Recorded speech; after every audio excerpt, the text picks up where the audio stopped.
Good evening and welcome to the Speak Easy podcast. I am your host, Constance Willard, and again, we are here to present and discuss breast cancer among men and women because, yes, it affects both men and women. As we all know, that October is Breast Cancer Awareness Month. But what I want the listening audience to know and to understand that even though October is coming to an end, the fight continues. The fight against breast cancer continues. And here at the Speakeasy, we will continue the fight against this dreadful disease. This evening, I have an amazing panelist here with us. She's coming. She's a breast cancer survivor, and she's also a holistic health coach for women. And her name is Nicolle D Surratt. And I'm going to bring Nicolle up to the stage and let her share her journey with this dreaded disease and what she's doing now in the fight and to continue the fight against breast cancer. And so, Nicolle, good evening. How are you? I am wonderful. Thank you so much. Thank you. Thank you. And welcome to the Speakeasy. And thank you for being willing to come and to share your story to help so many others and to educate the public. And so just kind of tell the audience who you are, Nicolle, and what it is that you do. Sure.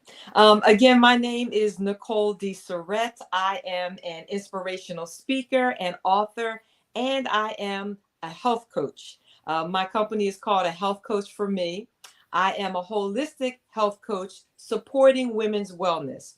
I help women decrease stress, increase self-care, and embrace lifestyle changes.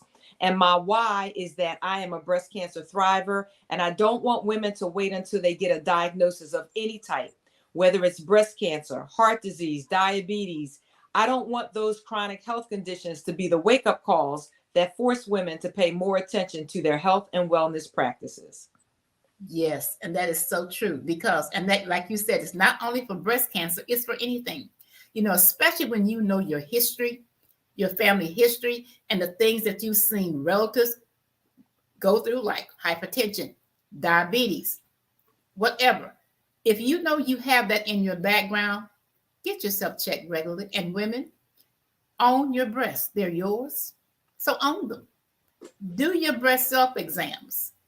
Own it. This is your body. This is your temple. Own it. This is the temple that God gave you. Own it. And when you own something, you take care of it.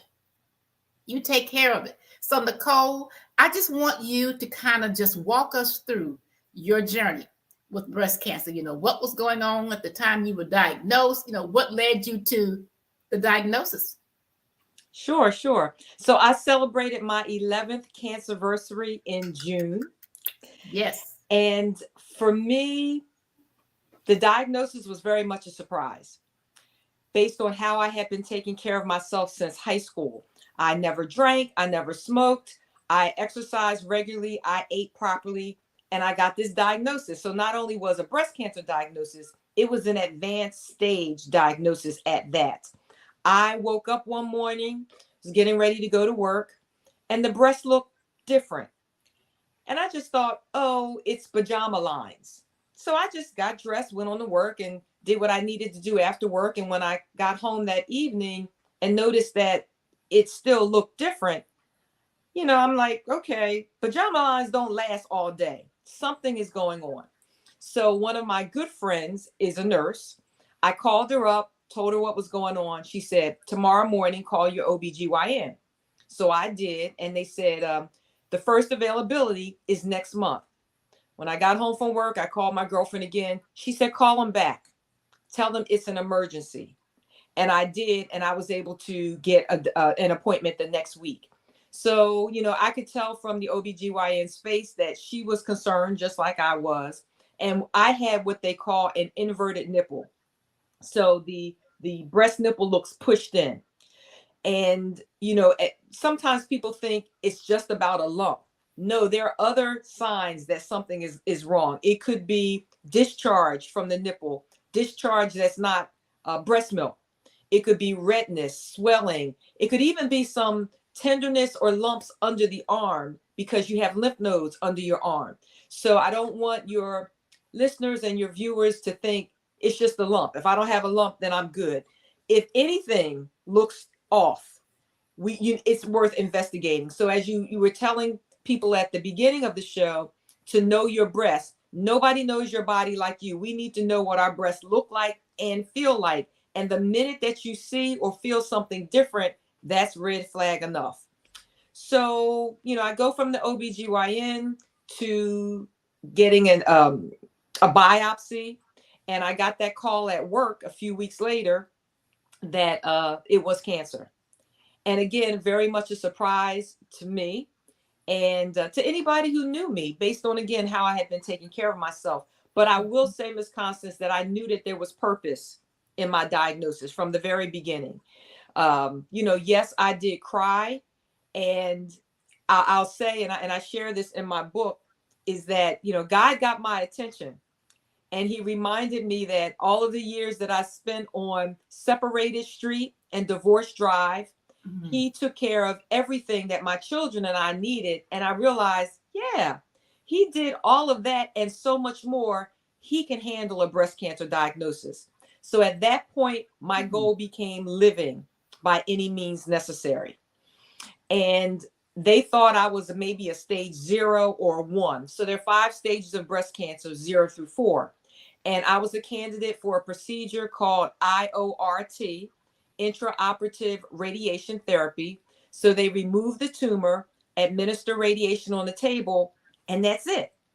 No additional radiation and no chemotherapy. And I thought, well, this is great because I ain't got time for cancer. I got places to go, people to see, things to do. This is great. And so that procedure was supposed to be simple. Supposed to be.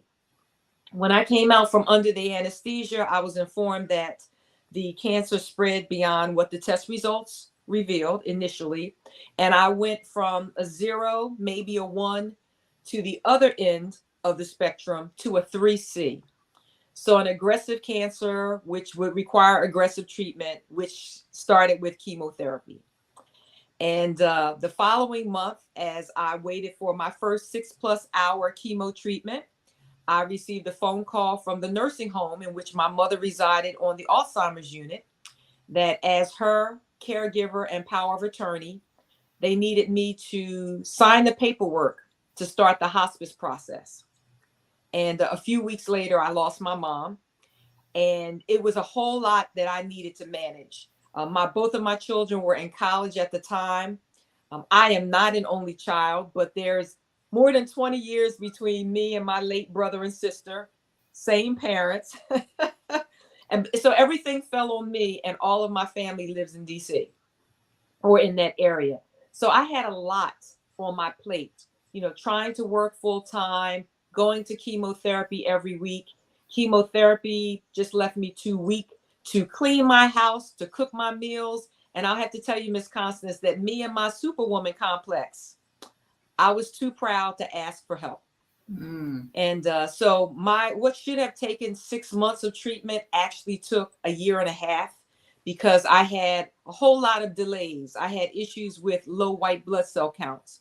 So if my counts are too low, it's not safe to administer chemotherapy. So they gave me 1 week off so that my body could kind of recoup. 1 week turned into 2 weeks, the 3 weeks to a whole month. And then finally my team said, we can't do this anymore. We're going to need to go back in. And that surgery, they wanted to what they call clear the margins. And so my options were to have another lumpectomy or to have a mastectomy. And I said to my surgeon, what do you think your chances are of clearing the margins? And he said 85%. I said, that's a chance I want to take. And so he was able to do that successfully. So I didn't have to get a mastectomy.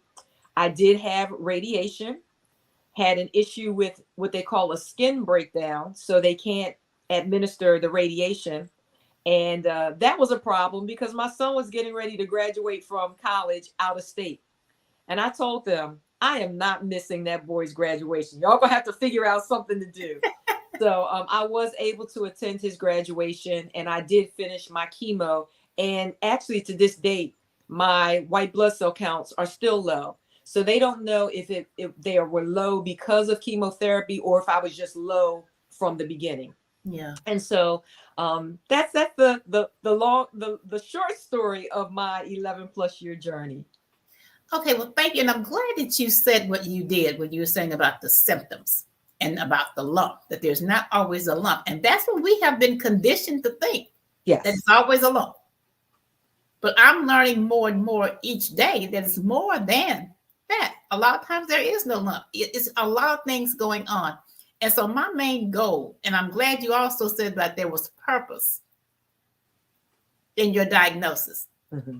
And, you know, I don't know why, and I'm talking about myself, really, as a believer, knowing what God can and will do. When something happens, it's kind of like, oh my gosh, we sit back and we don't realize at that moment that purpose is at work. Yes, yes, yes. We don't realize that. And so I'm so glad you said that you knew that there was purpose in what you were going through. Absolutely. Yeah. And I'm glad you said that. Like you said, you had been on Separation Street and this street and that street, and God brought you through that. So, hey, mm-hmm. Why can't he bring you and why won't he bring you through this? And so I thank you so much for sharing that.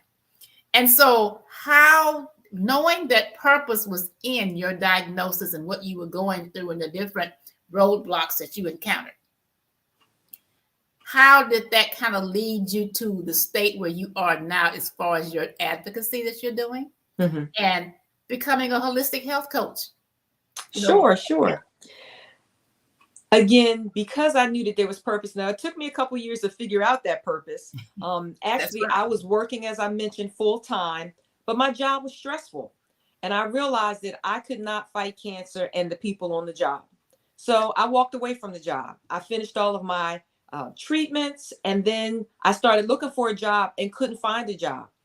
And so I'm like, okay, God, I got it. I need to be on this platform promoting health and wellness as a lifestyle, because again, it was a surprise to me. It was a surprise to family and friends, anybody who knew me, in terms of the what physicians recommend that you do and don't do to avoid a diagnosis. If you were to open one of their books, you would have seen my picture, because I was leading what I thought was a healthy lifestyle. Wow. But once I got through, the cancer treatment, or as I was going through it, I thought that I was handling my stress. So stress from a divorce, stress from being a caregiver of my mom. Now I have a diagnosis. Again, I thought I was managing my stress. And I realized, Ms. Constance, I was just really busy. So I'm like, okay, so now I got it. I believe that stress played a huge role in my diagnosis. And stress is an epidemic.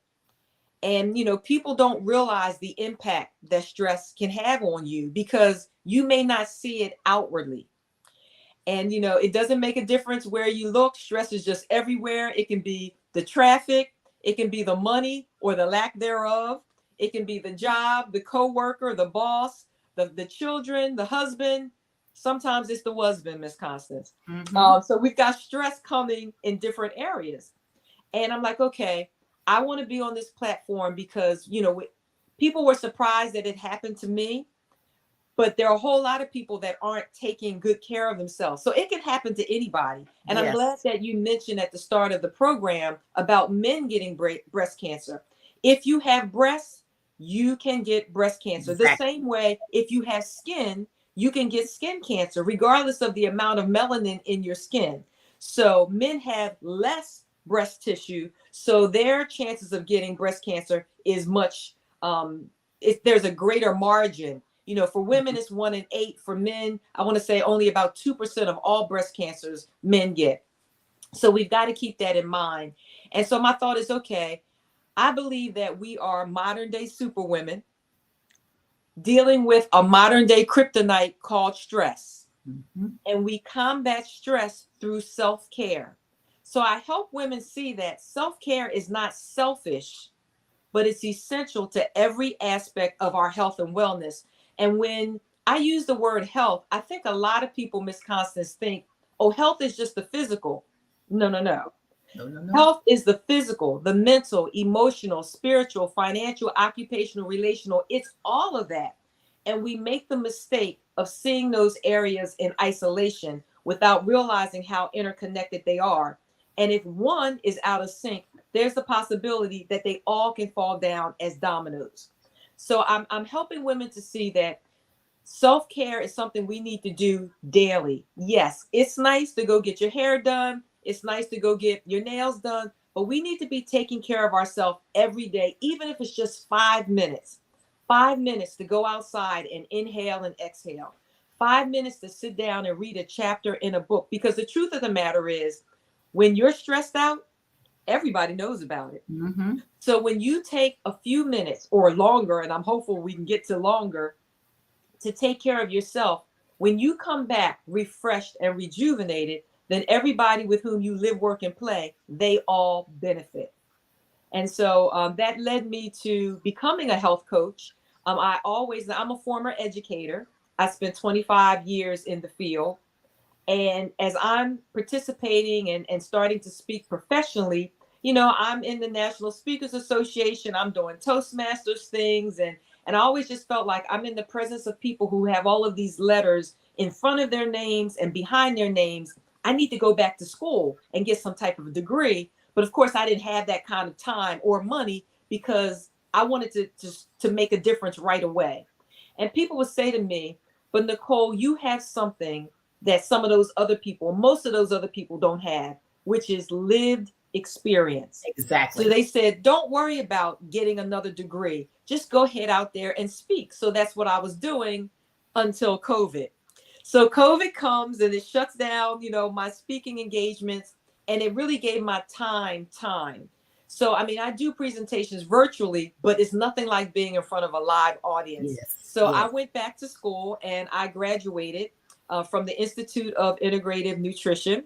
And I am a holistic health coach supporting women's wellness. So I look at the whole woman, not just whatever's going on physically. That might be why she comes to me. But by the time we start to peel back the layers, we might talk about some relational things. We may talk about some environmental stressors. We may have a conversation about the negative self-talk that we do. So I'll cover the whole woman and, whatever the health goals they have. And my job is, if you think about football or basketball, I'm the coach. I'm going to help them create the plays and help them come up with the strategies, but they're going to get on the field. They're going to get on the court and they're going to execute, knowing that I'm going to be their biggest cheerleader and I'm going to be their accountability partner. Wow. And, again, self-care. And a lot of people have this misconception that, I take care of myself. I go get my nails done every 2 weeks and I do this and I do that. But it's about that mind, body, and soul. I'm so glad you said that. Mm-hmm. Self-care is spiritually. Or how's your prayer life? Are you meditating? Are you in the word as you should be? Do you have that relationship with God that you should have? If not, are you working towards that? Self-care encompasses a whole lot. And I like the holistic approach. And I was talking to a friend of mine's daughter, and she is now seeing a holistic medicine provider. Mm-hmm. And she was, telling me some of the things that they were asking her. And one thing, they went back as far as her childhood.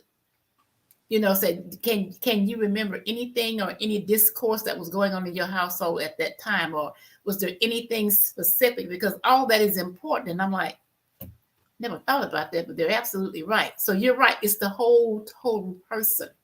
Absolutely. And it's not just experiences, because a lot of people have what they call ACEs. There's a test that you take. It's called ACEs, and it's the advanced childhood experiences. So, if you have something traumatic happen when you're young, how that impacts you when you get older. So it's not just those experiences. It's even some of the things that you ate growing up and your preferences now as an adult. We're not even talking about obesity anymore. The new term is globesity, because obesity is now a global epidemic. Yes, it is. Countries that used to have issues with starvation now have issues with obesity. And in America, as a former educator, I love to do things with acronyms. And so in America, it's called the Standard American Diet. SAD. Literally and figuratively, it is sad. Our Mhm. diets are too high in sugar, too high in processed and packaged foods, too high in sodium. So where we are now, we've got a whole lot of footprints that led us to where we are right now. And you said something earlier, Miss Constance, that's really important. At the very beginning, you talked about family medical history. That's probably the beginning of it all. It's Mhm. because we are not having conversations about family medical history. And I tell my audiences, especially, and I love to talk to audiences that have a religious association, because then I don't have to filter myself. I know that I am where I am and I am who I am only because of who God is. I'm Exactly. clear on all of that. And I say that, in decades ago, cancer was the big C. We kind of hush hush about it, swept it under the carpet. But I tell people, cancer is just a little c. The Mhm. big C is Jesus Christ and Him alone. Okay. And so I realized that in terms of my purpose with this diagnosis, that cancer didn't happen to me, it happened for me, because I was created on purpose, with purpose, to fulfill purpose, and cancer can't kill purpose. Amen. And as I call it, our dash. What is our dash? Our divine assigned series in history, because we're making history right now. I'm writing that down, Miss We Constance. all are. And I so, like that. and what made me think about it was, when Queen Elizabeth passed away, and I was looking at, the different coverage on her and her life, and from the time of a young royal leader, up until the time that she passed away. And I said, 70 years. And I remember the speech that she made in her coronation about was pledging her life to the country, no matter how short or how long. Mm-hmm. So she had 72 years on the throne. I said, that's a long time. And I said, but I said, Jesus was here 33 years. His dash was much shorter. Yes. But yet, look at the impact that short dash is still having.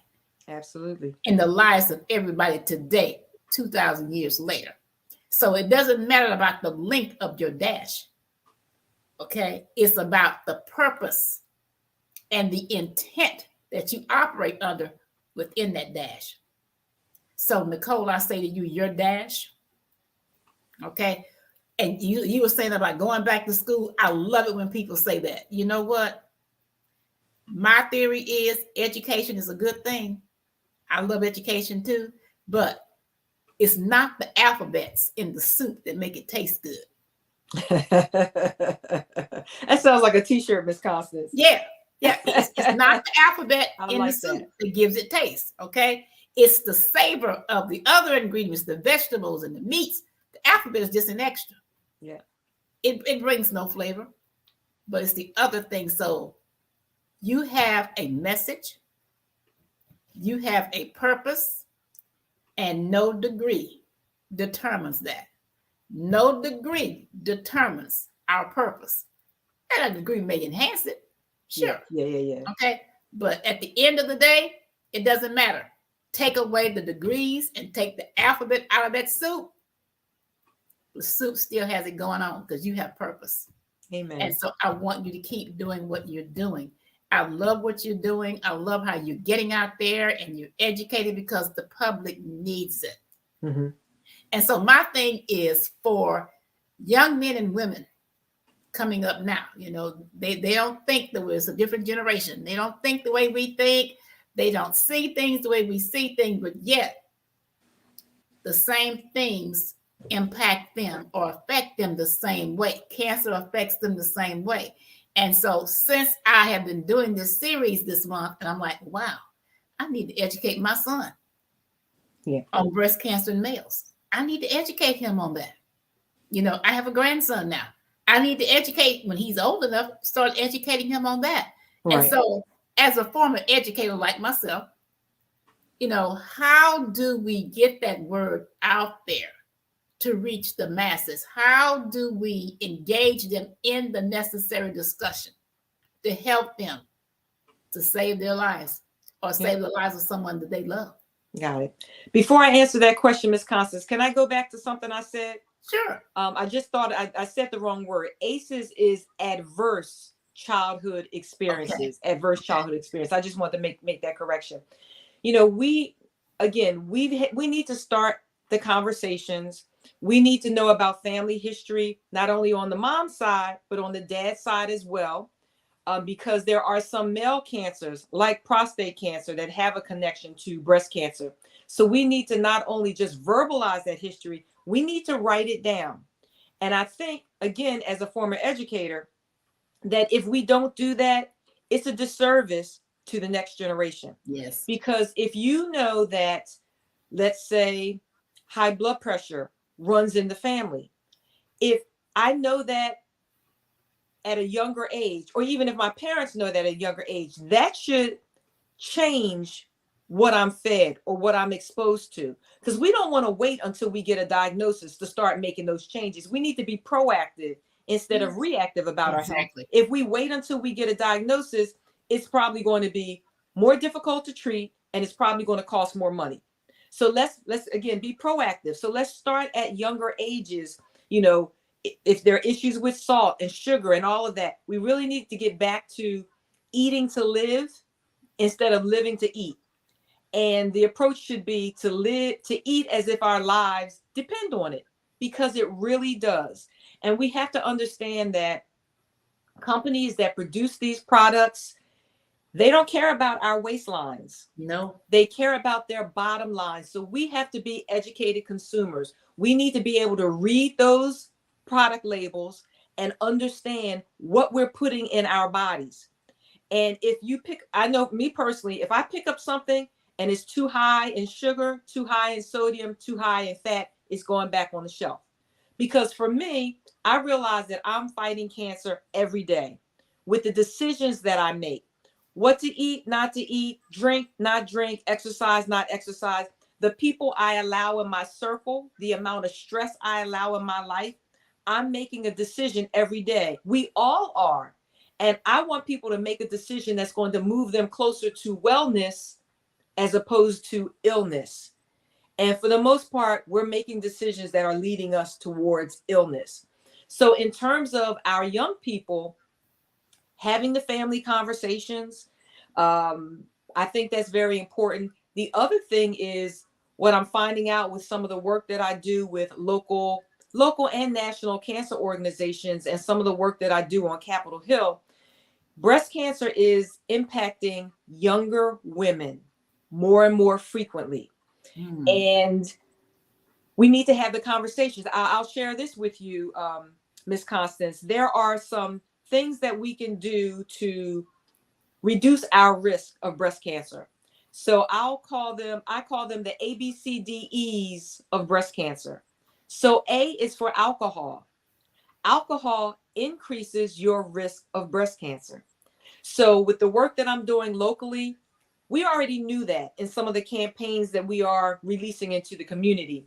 But studies are showing a greater correlation between alcohol and increased risk of breast cancer.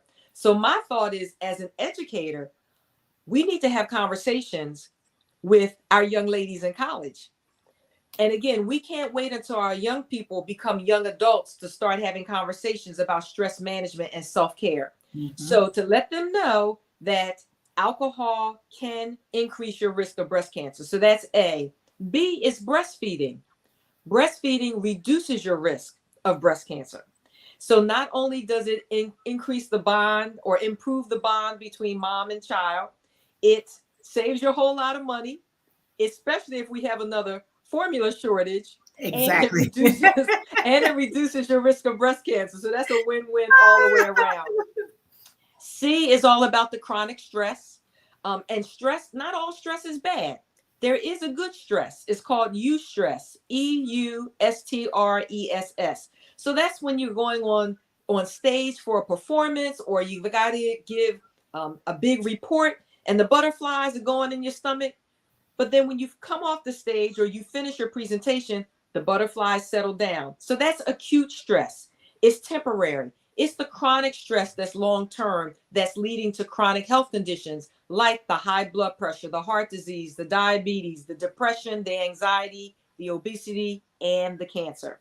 So we need to know our triggers, and we need to have plans in place. So if you know that you're a stress eater and you're dealing with a stressful situation and the cookie jar is calling your name, you need to have another plan in place. Maybe you need to have some baby carrots or some apple slices or some celery sticks. But if you're not thinking about it ahead of time, and you have a stressful situation and you open a refrigerator and you don't see those baby carrots, the chances are that you're going to get your keys and drive to the store with gas almost $4 a gallon, if not more. That's not going to happen. So we again need to be proactive. So we got to handle chronic stress. D is all about our diet. I alluded to the diet piece a little earlier. And actually, Miss Constance, I don't even like to use the word diet. But since I'm doing an acronym, I need a D word, so I'm using diet. Because people hear the word diet and they think, oh, I can do that. I can go on a 2-week diet. Well, that's what they say.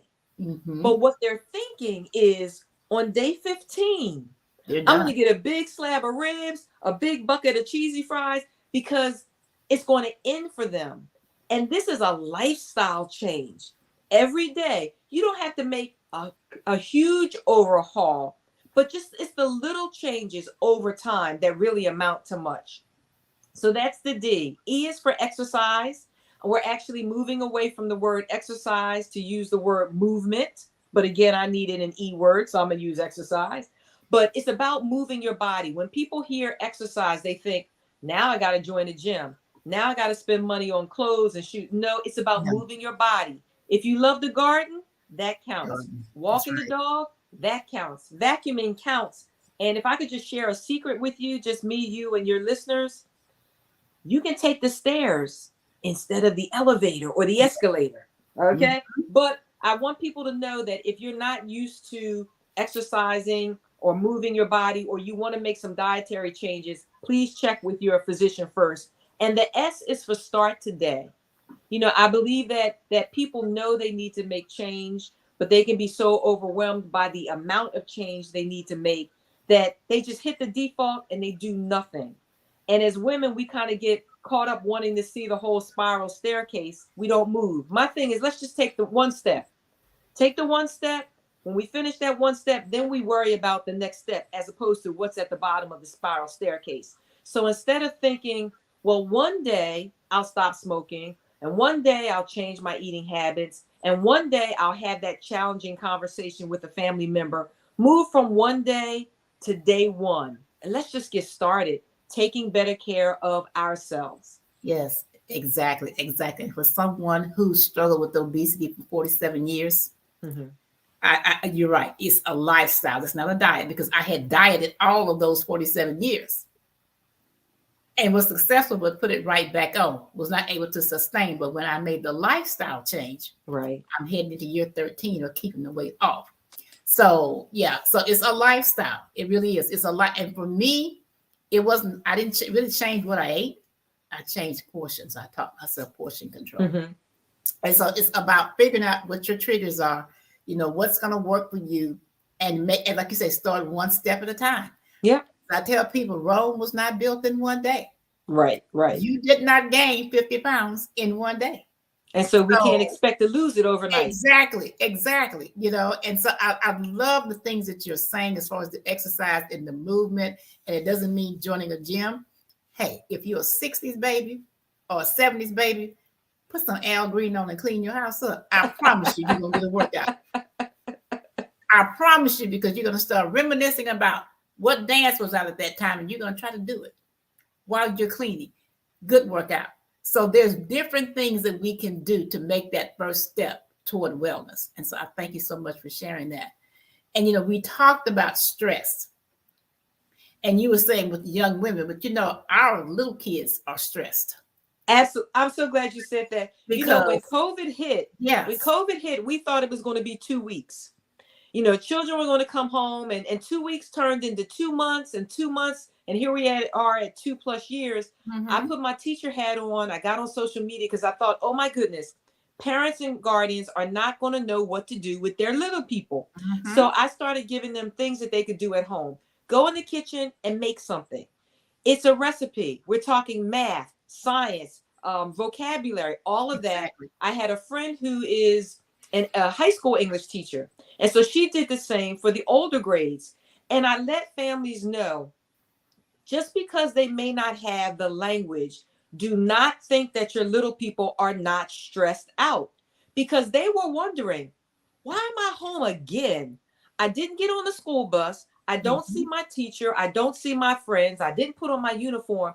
So Mhm. they are stressed in their own ways, not only from COVID, just from what's happening with, we've got children now who are doing lockdown drills and Yes. active shooter drills. Yes, they're stressed out. They're stressed out also with technology. Some of these children are going to bed. They're supposed to have their device off, but they got their little flashlight and they're on their device, and somebody is posting pictures on YouTube, or not YouTube, but they're posting pictures, let's say on Facebook, or they're doing a video about the party that they're at. Mhm. And so this teenager is thinking, oh, so and so's having a party. I'm here at home.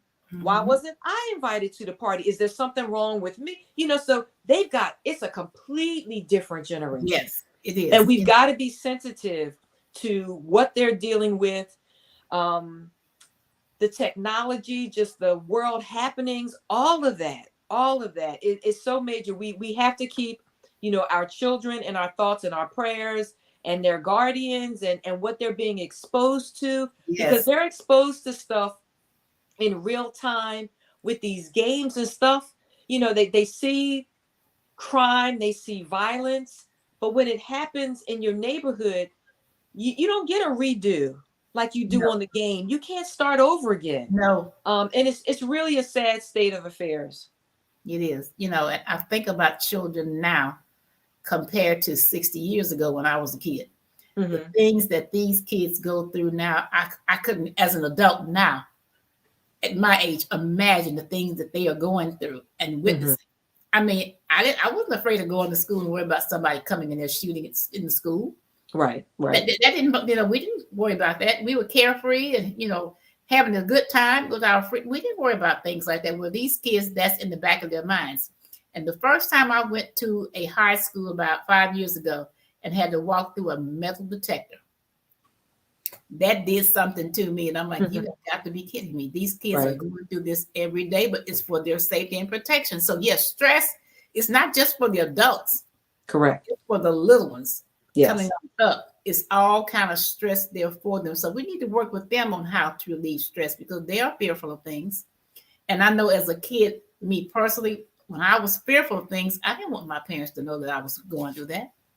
I didn't want them to have to worry about me, so I kept it to myself. And I Right. dealt with it on my own. I'm like, well, I don't want to tell them that I'm afraid about this or this is going on, or, so I kept it to myself. And so all that internal stress. And so kids go through that. And as Mm-hmm. parents and grandparents and guardians and neighbors and whomever, we need to be cognizant of that. We Absolutely. We really we need to be paying attention. And unfortunately, technology is good. do. But Mhm. there are a whole lot of things about technology that have just changed our society. I can remember being in the supermarket and seeing a child in the cart with a book. Mhm. And I just wanted to go over there and just thank that mom that the child had a book. You know, I'm getting better with my technology, but the 2-year-old next door could show me a whole lot of things. So they're growing up with these cell phones as an extended hand, and we're not putting the cell phones down and sitting down at the table, having conversations as a family. How was your day? What's going Yes. on? All of that kind of stuff.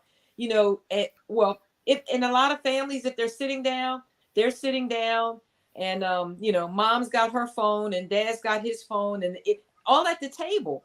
I know when I drive, during the summer, and I see, parents, at the park with their children, they're sitting on the bench and the child sitting next to them, and the parent is on the phone. And my thing is, that's the time to have conversations with your Yes. children, to talk about what you're seeing in nature and all of that kind of stuff. And our heads are so down onto these devices that we're missing what's happening around us and how our children are changing, and we're missing even the things that they're saying with their body language and in their facial expression. We're missing all of that. We really are. Yes. And so getting back onto knowing our health history, the only time for me, just thinking about it, how can we do this? Family reunions. If your family's still getting together, that's a good time prior to pass out a questionnaire and collect them to find out the family history. That's a great strategy. We did that great at one of my family reunions. Yes, we actually the had a grandmama do that. station. Yeah. We had a station where, because there were some nurses in the family, so we had a station, and we had little pocket cards where family members could go have their blood pressure taken and things like that. Even to start knowing family history beyond your immediate family, kind of knowing what grandmom and grandpa had to deal with, and kind of siblings and cousins and things like that. That's really important. I think that's a great idea to do it, during a family union. Everybody's together. I mean, I'm still learning things about my family. And I know when I got my breast cancer diagnosis, one of the first things they asked me was about family history. And I was able to go right to my safe and pull it out, because I had been having conversations with the matriarch of the family for years. My father was one of 14 children. And so I would have conversations with the matriarch of the family. And when somebody would pass, I would jot down what it was. And so that's important. So let me say that when you are denoting family history, you want to know what issues they had, whether it's cancer, diabetes, heart disease, stroke, anything like that. What the chronic health condition was or is, how old they were when they were diagnosed with it, and what type of treatment they had. All of that gets to be important to share with your medical team. Yes, it is very important. And as I tell people all the time, we're getting back on men and breast cancer. Men tend to hold things in. They don't talk about it because we talked about the superwoman. Well, we're going to talk about the macho complex now. And so men don't talk about things like we do. They tend to suffer in silence, and they keep it to themselves. And men do not like going to the doctor. Right. And so I have this project that I do here in Montgomery, Alabama, called the Barbershop Initiative, because one thing that Black men are going to do, they're going to go get that haircut. That's right. And they're going to talk while they're there. They're going to get it. If they just want to socialize, they're going to the barbershop every week. So I said, okay. So I used to take a group of nursing students. We pick a barbershop in Montgomery, and we go and set up and we educate. And it was good because we had little boys in there. We could talk to them. We had men of all different ages in there.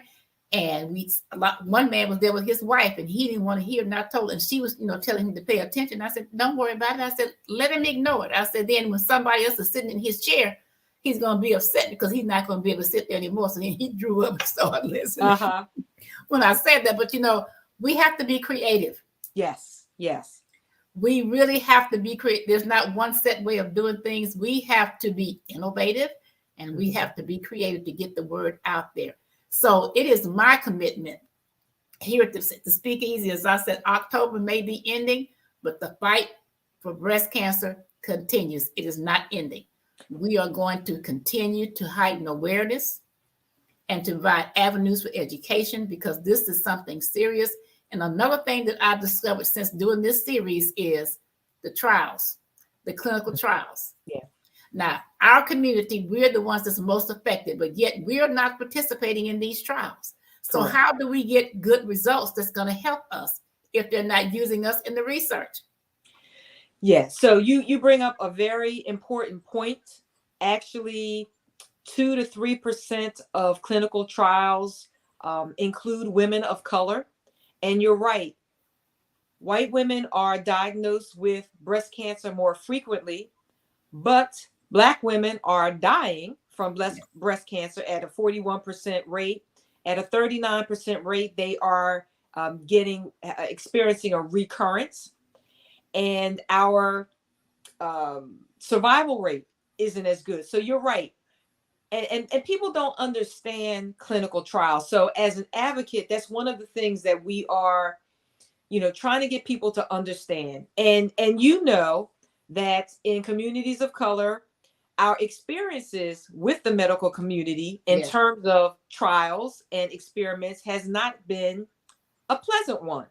And so when you talk about clinical trials, they're like, you got to be kidding. I'm not doing any of that. But when I talk to people about it, to breast cancer survivors about it, I want them to see that if we're only 2 to 3%, okay, let me back up a little bit. So Black breast cancer is different than other races. There's actually a type of breast cancer called triple negative breast cancer that is impacting young women of color. And when I say young women, I'm talking about women as young as 25, 26. Wow. So I've heard one too many stories from a young woman to say, something didn't look right, something didn't feel right. I went to the doctor. The doctor said, oh, you're too young for breast cancer. Come back and see me next year. So she returns the next year. Not only is it breast cancer, it's triple negative breast cancer. And now we've lost a year of treatment. Triple negative breast cancer is aggressive, and there really are no targeted treatments for it because it's triple negative. So breast cancers are classified based on hormone receptors. So there's an estrogen receptor, so we call that ER. So it can be positive or negative, progesterone receptor, PR, positive or negative, and then HER2 new, positive or negative. So when it's positive, then they know kind of, oh, this type of cancer responds best to this combination of chemotherapy drugs. We call that our cocktails. Or this one responds to a combination of chemotherapy and radiation or whatever it may be. But because triple negative is negative for estrogen, progesterone, and HER2 new, there are no real targeted treatments. So now we've got this young woman with triple negative breast cancer. So, and I tell women, you've got to advocate for yourself. If something doesn't look right, doesn't feel right, and you hear something like that from a dismissive doctor, go find another doctor. Yes, please. Because, and the other thing is with mammograms, with the recommended start point at 40, if I'm 28, I can't afford to wait 12 years for a mammogram because something doesn't look right. I need help now. So Yes. That's one of the things that I do when I'm on Capitol Hill, is to let our legislators know that, you know, when they're reading something, I don't want them just to read Black letters on a white piece of paper. When they're reading about some of the struggles that breast cancer survivors and thrivers are experiencing, I want them to see my face. I want them to realize that there are women. We're not just statistics. We're real people. So we need help. We need you to pass the legislation so that people can get the financial help that they need. And it's not just about surviving breast cancer. It's about your quality of life as well. And for clinical trials, you know, there are some trials that people might be interested in participating in, but maybe let's say they're in another state. Well, I can't afford to travel every month to that other state. So then maybe there needs to be a stipend. Or even if there's a trial in my state, maybe I'm a parent of a young child and you're doing this study, or I have to participate at 3:00 in the afternoon, but I can't do that and pick my child up, you know, for after school care or something like that. So there are a whole lot of factors that go into this. But people have to understand, women of color need to understand that if Black breast cancer is different, which it is, and we only make up 2 to 3% of the clinical trial population, then the treatments that we're getting aren't studied on us. Yes. So we encourage women to participate in the clinical trials, not just for themselves, but for future generations.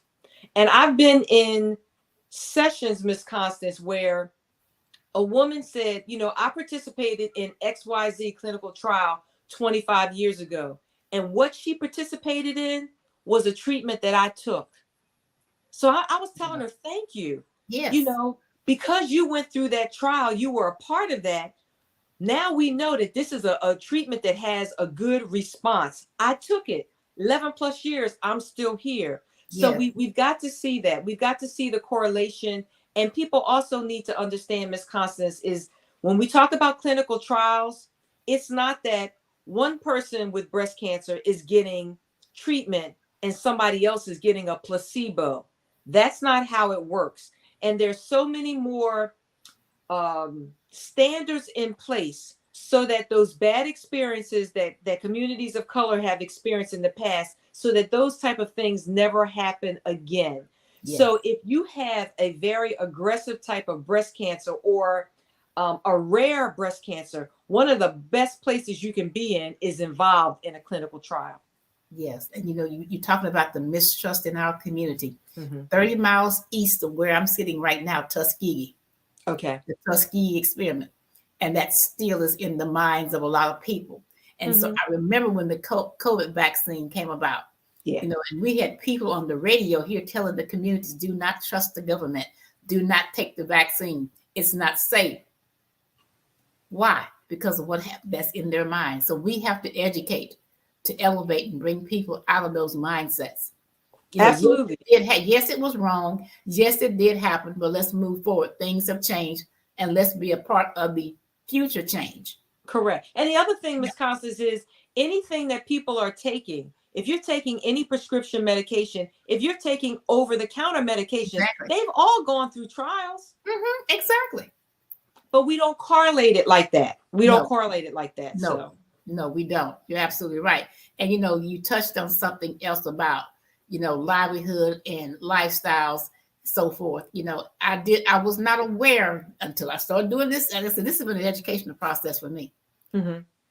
That when a person has cancer and they lose their job or whatever, and they need resources to live, to maintain their household, take care of their kids and so forth, keep a roof over their heads.